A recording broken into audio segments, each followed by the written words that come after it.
Okay, 3D, for this video, I'm going to be showing you how to coil build with your coils on a base slab.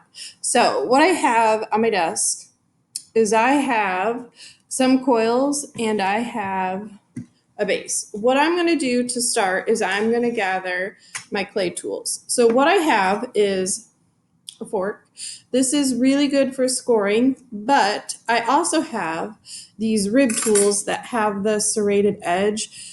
This is my favorite thing to score with. I love this tool. Okay, the other tools I have, which are not for scoring but for smoothing, these are other rib tools.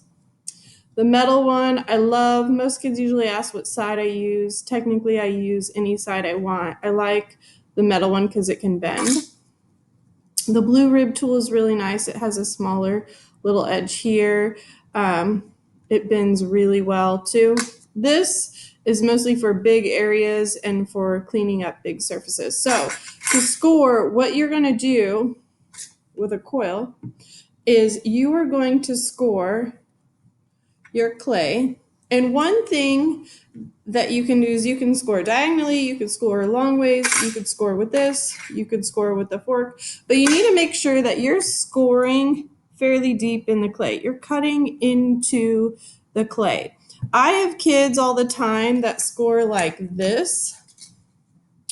Let me show you. This is what not to do. So this is just like light scoring. Most of the times when students do this, I can see cracks form later on, or their piece will crack and break when it's fired because this is not deep enough, okay? So if I want to attach this clay to my base, what I'm going to do is with my tool, my rib tool, my scoring tool, I'm gonna score the edge, and then what I also need to do is I need to get a cup of water. Usually I keep the cups over here.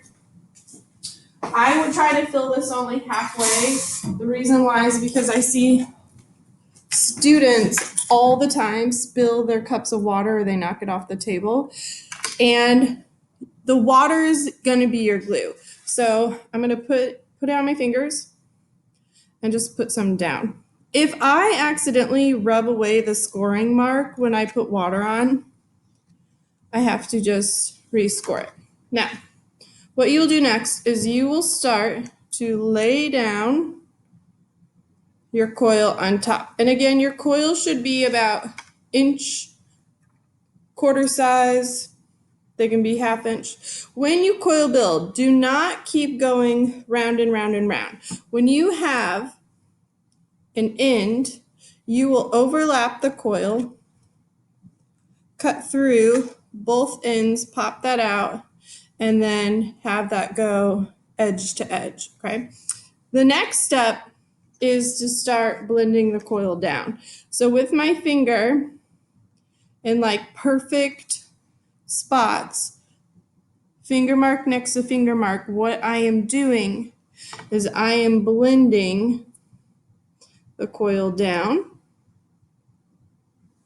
And then what I will do with my finger is smooth. You can see I'm only using my finger. My finger is my best smoothing tool.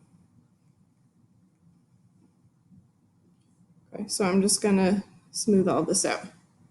Now, on the outer edge, what I'm gonna do is I'm either gonna push down or I can pull up.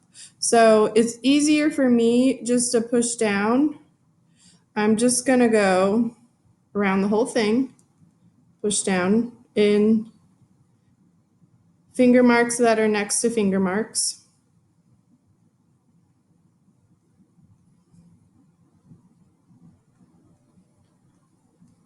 And then what I will do is I will start smoothing that edge. Okay. This is when, if I feel like it's really lumpy, I can set this down and start going around the side. The more I have built, the easier it is when you use the rib tool to go diagonally. Going diagonally works really well. Help smooth out the clay. You need to be smoothing out every single coil when you do this, okay? You shouldn't have anything that is not smooth, okay? Now, let's say I need to add another coil. If I want to make my pot or my coil vessel go out, what I would do is I would still use water. If I want this to go slightly out, I would put my coil slightly on the edge, and then I would have another one go on that edge. So that would start, let me readjust this. That would start to force this to build out like at an angle like that. Okay, if I want my project at some point to go in, I would slowly set my coil on the inner edge, and then I could have another one on the inner edge so it gets smaller. Okay, let's say I make a coil and it doesn't fit all the way around. Okay, it doesn't fit. What I would have to do is score the edges, make sure everything's wet, have my piece, another piece, cut it, make sure it fits in there, and then I would keep going. And I would still keep smoothing finger mark next to finger mark on the inside. And I would blend all that. Okay. And I need to make sure when I am blending and smoothing all of this that I am keeping the walls even thickness. Okay. I can't have a patch on my clay that is thinner or thicker. It all needs to be even and smooth. Yes, you do have to keep smoothing out the inside of your project. Okay. I always hear, but you're not going to see the inside of my project. Yeah, I might not see the inside of your project, but I can tell when you're making it if it's well crafted or not. So if you're making something in my class, you need to be taking the time and making it well.